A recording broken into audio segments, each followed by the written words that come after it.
Hello दोस्तों, welcome सुस्वागतम आप सभी लोगों का अंकित कुमार क्लासेस में। सो दोस्तों, हमारी ज्योग्राफी की क्लासेस वापस से क्या हो गई है, कंटिन्यू हो गई है। अगर आपको कोई भी इंक्वायरी हो या कुछ भी पूछना हो तो आप इस नंबर पर मैसेज करके पूछ सकते हैं।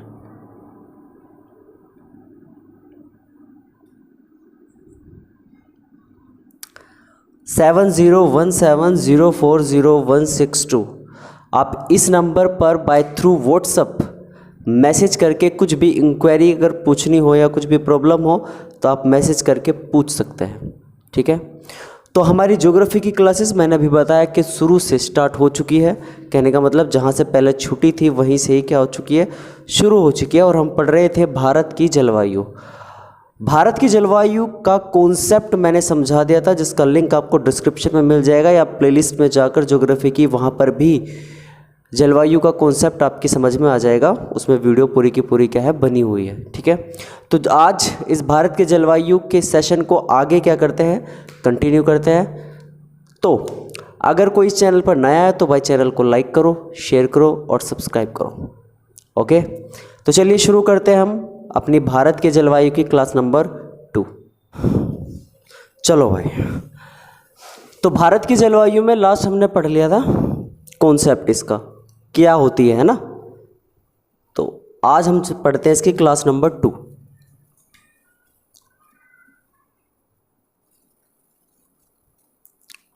चलो ध्यान से समझना। हमारे पास एक विभाग है जिसे हम कहते हैं भारतीय मौसम विभाग। क्या नाम है भाई? भारतीय मौसम विभाग, इंडियन मेट्रोलॉजिकल डिपार्टमेंट। इस डिपार्टमेंट ने भारतीय जलवायु को 4 भागों में डिवाइड किया है। कहने का मतलब है कि भारत में टोटल, या पहले 4 को छोड़ो, सबसे पहले इस विभाग ने भारत की जलवायु को 2 मानसून में डिवाइड किया है। कितने मानसून में? 2 मानसून में। वे 2 मानसून कौन कौन से हैं? इसने कितने मानसून में डिवाइड किया है? 2 मानसून में ना। मानसून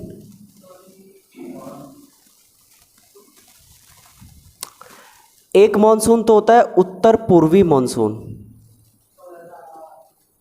उत्तर पूर्वी मानसून, नॉर्थ ईस्ट मानसून, और एक होता है दक्षिण पश्चिम मानसून। एक होता है दक्षिण पश्चिम मानसून। अगर मैं बात करूं उत्तर पूर्वी मानसून, तो इसमें ये डिवाइड है 2 ऋतुओं में। कितनी ऋतुओं में? ये 2 ऋतुओं में डिवाइड है। और सेम एज ये भी 2 ऋतुओं में डिवाइड है।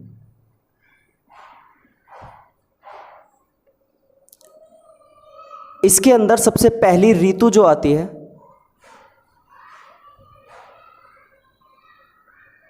ये लाइन बार बार तिरछी क्यों जा रही है भाई? सबसे पहले आती है शीत ऋतु। इसी के अंदर सबसे पहले क्या आती है? शीत ऋतु, जिसे हम कहते हैं विंटर सीजन। ठीक है भाई, शीत ऋतु कब से कब तक होती है? तो आप सीधे सीधे टाइम पीरियड लिख सकते हो, नवंबर से मार्च। नवंबर से कब तक? मार्च तक चलती है। उसके बाद आती है शीत ऋतु के बाद ग्रीष्म ऋतु। उसके बाद आती है ग्रीष्म ऋतु, समर सीजन। और ये कब से कब तक? तो ये हो जाता है मार्च से जून तक। इसके बाद दक्षिण पश्चिम मानसून भी 2 ऋतुओं में डिवाइड है, जिसमें से सबसे पहले आता है वर्षा ऋतु। सबसे पहले आती है वर्षा ऋतु। रेनी सीजन या रेनफॉल सीजन इसको कह सकते हो आप। ये कब से कब तक होता है? तो आंसर होगा जून से अक्टूबर तक। और फाइनली लास्ट, इसे कहते हैं हम शरद ऋतु। ऑटोमनल सीजन।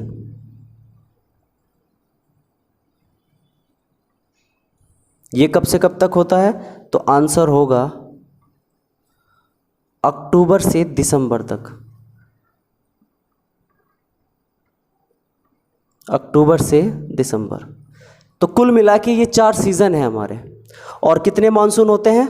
2 मानसून और 4 सीज़न। शीत ऋतु, ग्रीष्म ऋतु, वर्षा ऋतु और शरद ऋतु।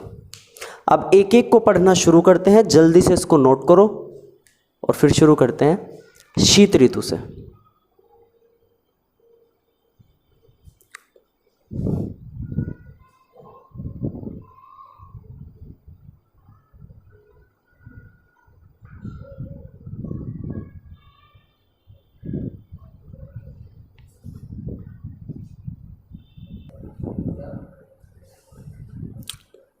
हो गया? चलो, तो सबसे पहले हेडिंग डालो उत्तर पूर्वी मॉनसून।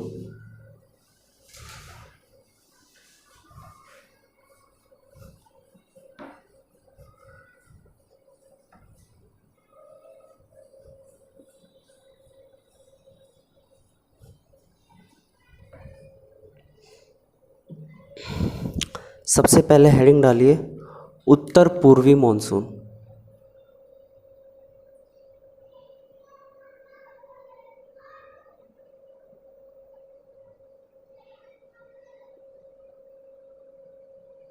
North east monsoon.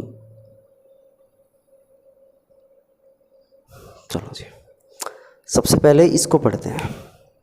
सबसे पहले ये समझते हैं कि उत्तर पूर्वी मॉनसून भारत में कहाँ से चलता है और जाता किधर है। ठीक है, तो अब ध्यान से देखो भाई, अगर मैं उत्तर पूर्वी मॉनसून की बात करता हूँ तो इस समय अगर उत्तर भारत की मैं बात करूँ, नॉर्थ इंडिया की, तो नॉर्थ इंडिया का टेम्परेचर जो होता है या नॉर्थ इंडिया में जो तापमान होता है वो कैसा होता है?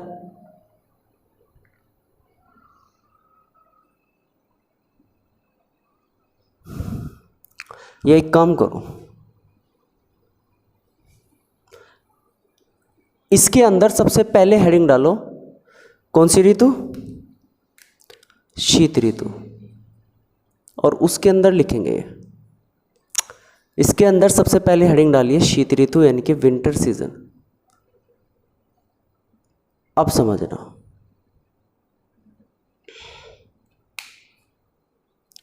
सबसे पहले तो इसका टाइम पीरियड कब से कब तक है? इसका समय कब से कब तक है भाई बताओ? नवंबर से लेकर नवंबर से मार्च। दूसरा पॉइंट, अब देखो जरा इस चीज़ को समझो। अगर मैं बात करूं शीत ऋतु की, तो शीत ऋतु जिस वक्त भारत में शुरू होती है नवंबर में, अगर मैं बात करूं इस समय उत्तर भारत में, कौन से भारत में भाई? उत्तर भारत में, नॉर्थ इंडिया में। तो नॉर्थ इंडिया में इस वक्त टेम्परेचर क्या होता है? तो आंसर होगा टेम्परेचर होता है कम। जब टेम्परेचर कम होगा तो प्रेशर यानी कि दाब कैसा होगा? ज़्यादा होगा। और जब टेम्परेचर कम और दाब ज़्यादा तो कैसा प्रेशर? टेम्परेचर कम है तो हाई प्रेशर यानी कि उच्च दाब। क्लियर है पॉइंट या नहीं है? और यदि मैं बात करूं किधर की, दक्षिण भारत की, साउथ इंडिया की, तो दक्षिण भारत में टेम्परेचर कैसा होगा? ज़्यादा होगा। और प्रेशर कैसा होगा? कम होगा। तो कुल मिला के कैसा प्रेशर? Low pressure. इसका मतलब ये है कि शीत ऋतु के समय पवनों की दिशा कहाँ से कहाँ होगी? भाई हमें पता है पवनों की दिशा हाई प्रेशर से लो प्रेशर की ओर होती है। तो इसी समय शीत ऋतु के समय जो पवनें चलेंगी वो उत्तर भारत से दक्षिण भारत की ओर चलेगी। बात समझ में आई या नहीं आई? तो अगर आपसे इस समय पूछ लिया जाए पवनों की दिशा, पवनों की दिशा, तो आप सीधे सीधे बता सकते हो उत्तर भारत से दक्षिण भारत की ओर। उत्तर भारत से दक्षिण भारत की ओर क्या चलती है? पवनें चलती है। एक बार मैप में देख लो। इसका सीधा सीधा मतलब ये है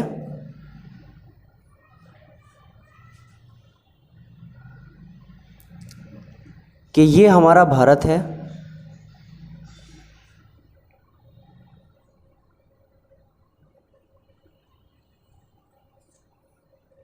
ठीक है। ये हमारे भारत का क्या हो गया? नॉर्थ, ये ईस्ट, ये वेस्ट और ये साउथ।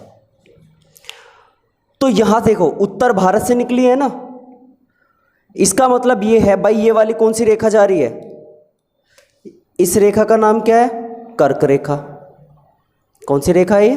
कर्क रेखा। तो शीत ऋतु के समय जो उत्तर भारत है इसमें टेम्परेचर क्या होता है? कम। इसका मतलब यहां कैसा प्रेशर बनता है? High pressure. और दक्षिण भारत नीचे उष्ण कटिबंध में आता है तो टेम्परेचर क्या होता है? ज़्यादा रहता है। और टेम्परेचर ज़्यादा होने के कारण कैसा प्रेशर? Low pressure. तो पवनों की जो दिशा होती है वो उत्तर से दक्षिण की ओर होती है, यानी कि इस तरीके से, ऐसे। समझ में आया नहीं आया? तो क्या मैं ये कह सकता हूं कि उत्तर पूर्व से दक्षिण पश्चिम की ओर? तो यहां पर ब्रैकेट करके आप लिख सकते हो उत्तर पूर्व से दक्षिण पश्चिम की ओर। बताओ जी, बात समझ में आई या नहीं आई? पक्का? तो शीत ऋतु के समय पवनों की दिशा क्या होती है उसका डायग्राम आपके सामने है, और किस तरीके से चलती है वो भी।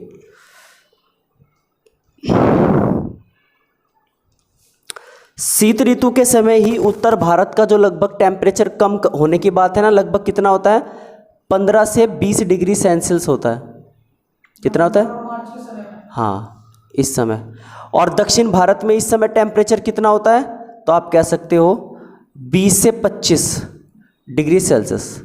तो यहाँ टेम्परेचर ज़्यादा हो गया ना, तो इसलिए यहाँ कैसा प्रेशर है? Low pressure. यहाँ टेम्परेचर कम हो गया, यहाँ कैसा है? High pressure. जो समुद्र के पास है उनका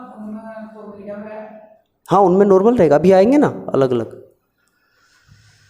हमारे दक्षिण भारत के कंपैरिजन में उत्तर भारत में सर्दी ज़्यादा पड़ती है, और उसका एक कारण है दक्षिण भारत का उष्णकटिबंधीय क्षेत्र में आना। इसके बाद नेक्स्ट पॉइंट,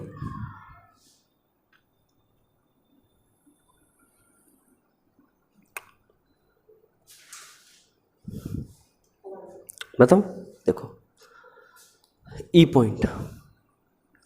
अब प्रॉब्लम यह है कि शीत ऋतु के समय वर्षा होती है, लेकिन वर्षा ये पवनें नहीं करती है। यानी कि शीत ऋतु के समय ये जो पवन चल रही हैं उत्तर भारत से दक्षिण भारत की ओर, ये भारत में वर्षा नहीं करती है। क्यों? क्योंकि इन पवनों में ना तो आर्द्रता होती, ना नमी होती, और ना ही जलवाष्प होता है। तो है ही नहीं। तो बताओ एक बात भाई, अगर आप जरा सा ध्यान में सोचो या जरा सा दिमाग में लाओ, तो आप मुझे एक बात बताओ, इधर तो रेगिस्तान है, और रेगिस्तान कह रहा हूँ, पठार है इधर, तो तिब्बत का पठार हो गया। यहाँ कोई समुद्र है कोई समुद्र इधर नहीं है ना। तो खुद ही बताओ कि जब यहाँ कोई समुद्र नहीं है तो यहाँ पानी कहाँ से आ जाएगा? है या नहीं है? तो फिर कैसे करें? अगर पानी यहाँ नहीं आ रहा है तो फिर कहाँ से होगा? बारिश कैसे हो जाएगी? नहीं होने की। तो क्वेश्चन कई बार पूछा जाता है कि शीत ऋतु के समय भारत में वर्षा कौन सा मानसून या कौन सी पवनें करती है? कई बार क्वेश्चंस क्या हो चुका है, ये पूछा जा चुका है। तो आप इसका जवाब कैसे दोगे? तो आप यहाँ पर सबसे पहली चीज़ हम ये लिखेंगे कि शीत ऋतु के समय ये पवनें वर्षा नहीं करती है। शीत ऋतु के समय ये पवनें वर्षा नहीं करती हैं, वर्षा नहीं करती है। क्यों नहीं करती हैं? तो सीधा सीधा एग्जाम्पल है, क्योंकि इनमें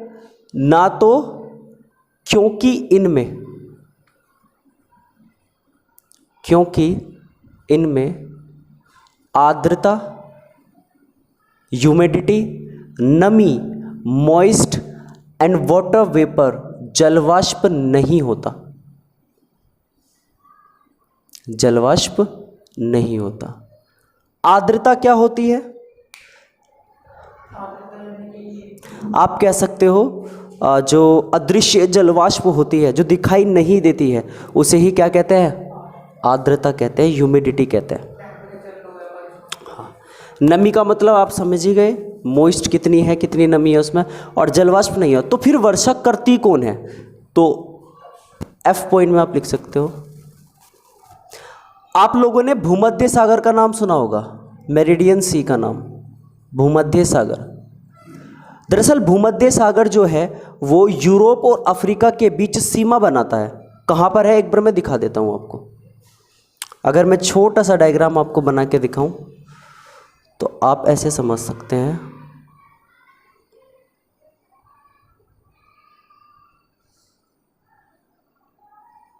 इतने बड़े डायग्राम की ज़रूरत नहीं है।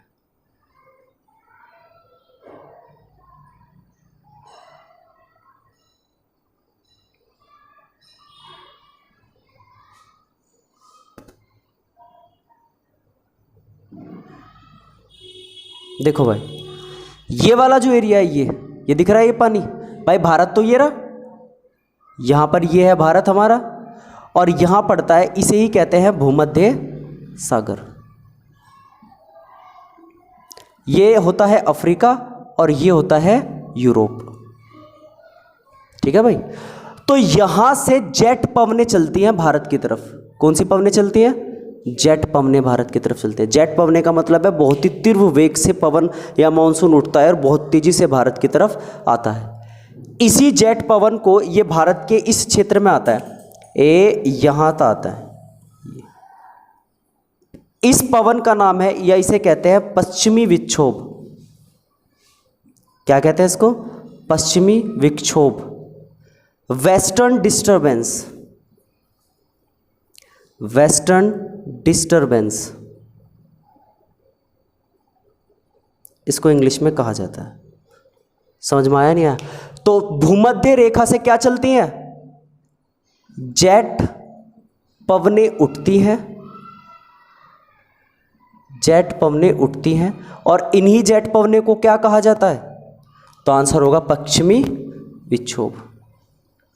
इन्हीं जेट पवनों को पश्चिमी विक्षोभ कहा जाता है, या पश्चिमी विक्षोभ कहा गया, वेस्टर्न डिस्टर्बेंस।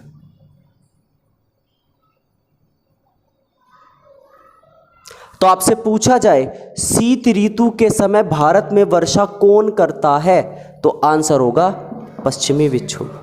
समझ में आई बात या नहीं? तो यही पश्चिमी विक्षोभ क्या करता है, आप लिख सकते हो, शीत ऋतु के समय भारत में वर्षा करता है।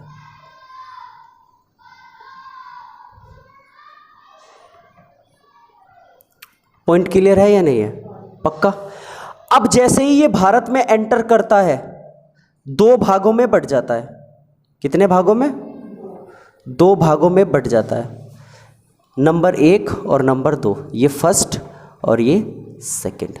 कैसे नंबर 2 में? देखो, एक भाग तो यहाँ ये वाला है, ऐसे आया और जम्मू कश्मीर की तरफ रह गया। किधर पड़ गया? जम्मू कश्मीर की तरफ वर्षा कर दी यहाँ पर। आज तो आप इसे जम्मू कश्मीर अलग और लद्दाख अलग कह सकते हो। जबकि दूसरे वाला ऐसे नीचे की तरफ आता है, यानी कि यही भाग कितने भागों में डिवाइड हो जाता है? 2। जो दूसरे वाला भाग है वो पंजाब हो गया, हरियाणा हो गया, दिल्ली हो गया, यूपी हो गया, वेस्टर्न यूपी खासकर, हिमाचल प्रदेश हो गया, इन सभी जगह क्या कर देता है? वर्षा कर देता है। क्लियर है पॉइंट या नहीं? तो ये 2 जगह बारिश करता है, जिनमें से सबसे पहले हो गया आपका क्या? जम्मू एंड कश्मीर, और आप इसमें अब लद्दाख भी ऐड कर सकते हो क्योंकि लद्दाख अलग है। और दूसरी तरफ वर्षा कहाँ करता है? पंजाब हो गया, हरियाणा हो गया, हिमाचल प्रदेश हो गया, हिमाचल प्रदेश हो गया, और इसके अलावा एक हो जाता है आपका पश्चिमी उत्तर प्रदेश। पश्चिमी यूपी का मतलब समझ गए? एक हो जाता है दिल्ली। दिल्ली। पश्चिमी विक्षोभ का मतलब क्या है? इधर पश्चिम वाला भाग उत्तर प्रदेश का। ठीक है, तो ये पूरा का पूरा होता है कौन सी ऋतु? शीत ऋतु। टोटल बारिश का, अगर टोटल बारिश 100% हुई है तो शीत ऋतु के समय इस पश्चिमी विक्षोभ ने कितनी प्रतिशत बारिश की है, आपसे सीधे सीधे पूछ सकता है। तो ध्यान रखना कि उत्तर पूर्वी मॉनसून में शीत ऋतु के समय कुल वर्षा का 3% वर्षा होती है। कुल वर्षा की कितनी, तो आप यहां पर लिख सकते हो जी, कुल वर्षा का 3%। बाकी दूसरे करते हैं, दक्षिण पश्चिम मानसून 75% वर्षा करता है। शीत ऋतु के समय होने वाली वर्षा है कितने प्रतिशत, 3%। अगर पूरा का पूरा उत्तर पूर्वी मानसून और दक्षिण पश्चिम मानसून दोनों को मिला लिया जाए तो पूरी वर्षा कितनी है, 100। उस 100 में से उत्तर पश्चिम के अंदर शीत ऋतु के समय 3% वर्षा करती है कौन सा विक्षोभ, पश्चिमी विक्षोभ। क्लियर है नहीं है। और ये वर्षा रबी की फसलों के लिए बहुत ज़्यादा उपयोगी होती है। कौन सी फसलों के लिए, रबी की जो फसल होती है, तो ये रबी की फसलों के लिए उपयोगी होती है। फसलों के लिए क्या होती है, उपयोगी होती है, उपयोगी होती है। रबी की फसल कैसी फसल होती है, आप कभी देखिए नहीं कुछ इस खरीफ की फसल, रबी की फसल, जायद की फसल कैसी कैसी होती है, कौन कौन सी होती है, गेहूं, जौ, मटर, चना, सरसों, लिखो क्या यहाँ, रबी की फसल जैसे गेहूं, चना, मटर, सरसों, आलू, रई या उड़द लिख लेना, उड़द, उड़द ETC, इन सभी के लिए क्या होती है, उपयोगी होती है या लाभदायक होती है। बात समझ में आई है नहीं। यह है पूरा का पूरा कौन सा ऋतु, शीत ऋतु। तो समझ में आया या नहीं आया, कोई डाउट इसमें। ये क्वेश्चन बनेगा बस यहाँ से, सिर्फ ये वाला। शीत ऋतु का टाइम पीरियड बहुत कम पूछा जाता है। ये किस तरीके से पवनें चल रही हैं वो आप समझ ही गए होंगे। इसके अंदर सिर्फ एक क्वेश्चन पूछा जाता है और वो है पश्चिमी विक्षोभ का। सीधे सीधे क्वेश्चन बनेगा, शीत ऋतु के समय भारत के अंदर वर्षा कौन करता है, आंसर होगा पश्चिमी विक्षोभ। समझ में आई बात या नहीं, जल्दी से नोट कर लो।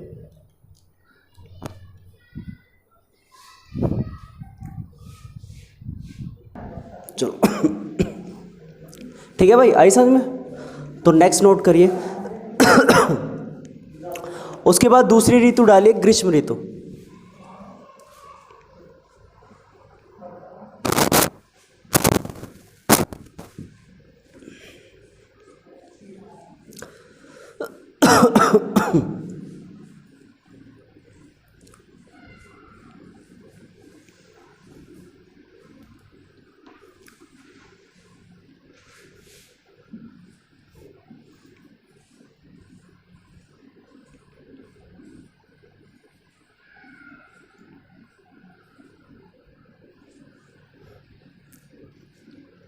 चलिए नेक्स्ट डालिए, ग्रीष्म ऋतु। उत्तर पूर्वी मानसून में ही दूसरा होगा, दूसरी ऋतु होगी ग्रीष्म ऋतु।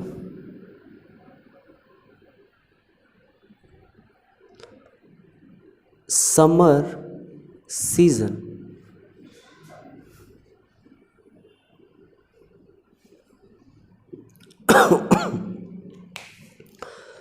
सबसे पहले इसका टाइम पीरियड, यह समय कब से कब तक,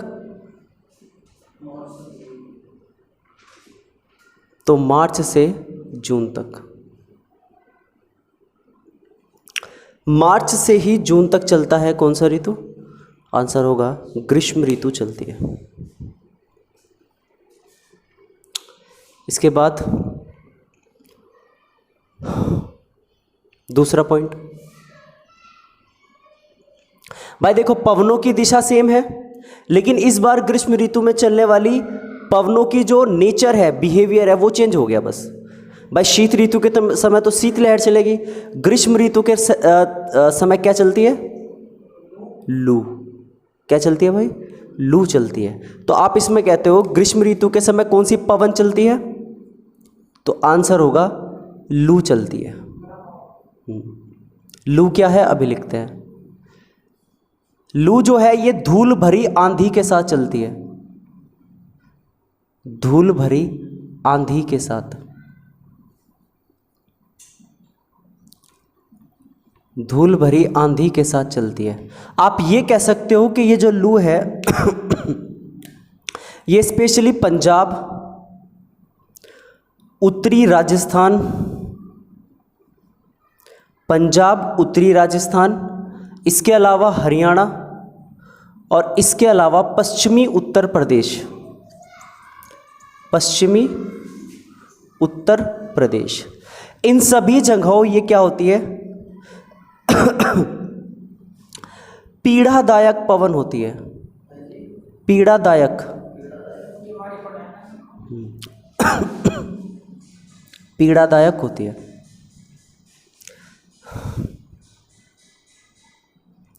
पीड़ादायक का मतलब बहुत ज़्यादा हर्ट करती है, बहुत ज़्यादा क्या करती है, शरीर को एक तरीके से हाँ झुलसा दे देती है। इसीलिए प्रेमी जोड़े इस समय बाहर नहीं निकलते हैं। वो किस समय बाहर निकलते हैं प्रेमी जोड़े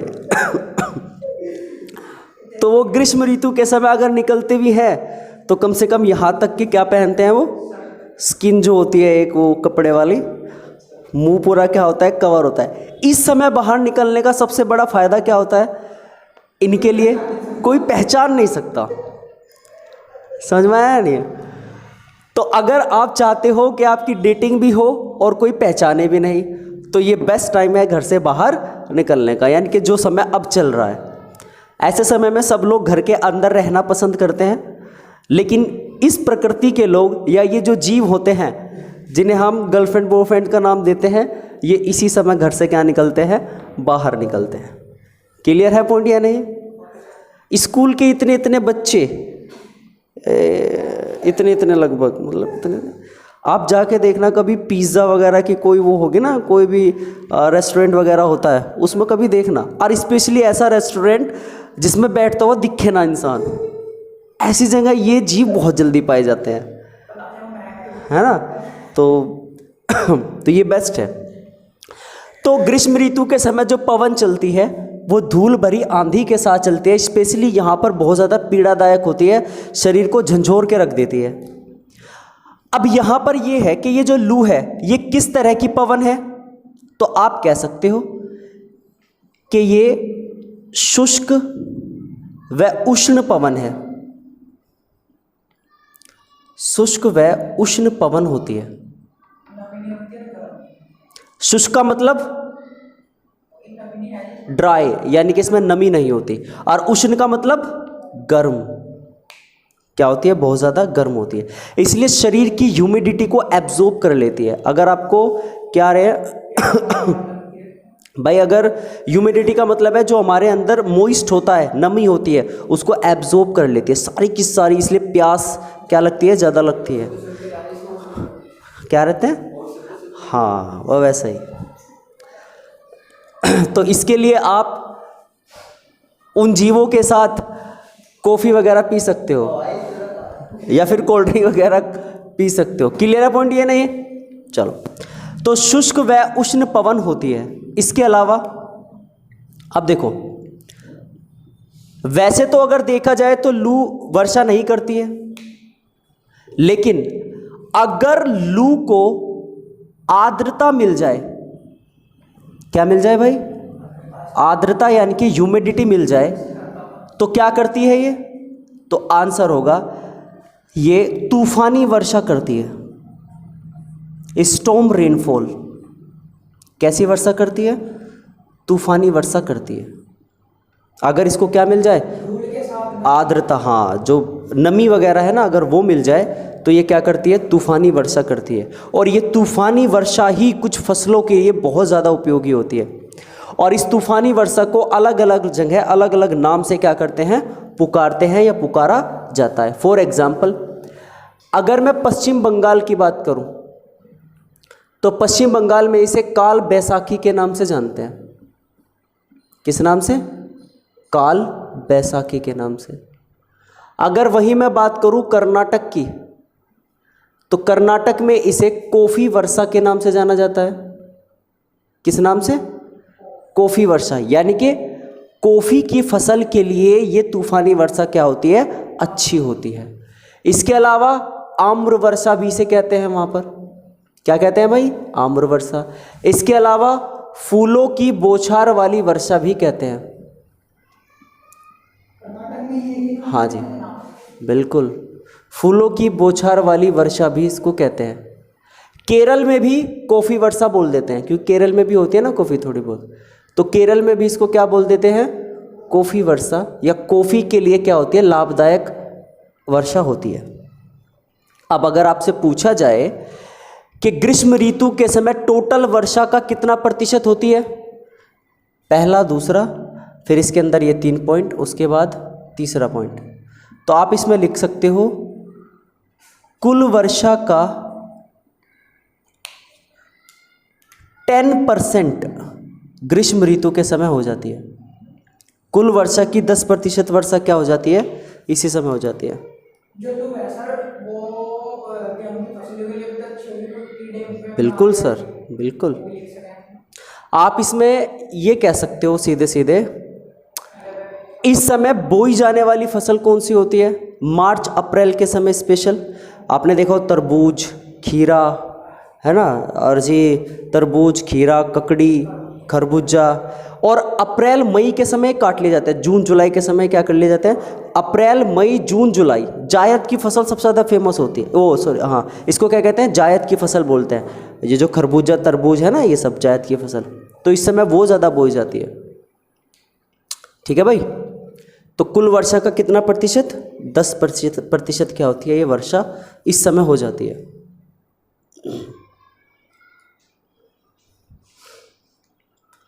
बस ये है ग्रीष्म ऋतु। तो आज के लिए क्या करते हैं, इतना ही रखते हैं। आप लोग भी इसको नोट कर लेना। मिलते हैं आप सभी लोगों से अगली क्लास में, तब तक के लिए टेक केयर, गुड बाय।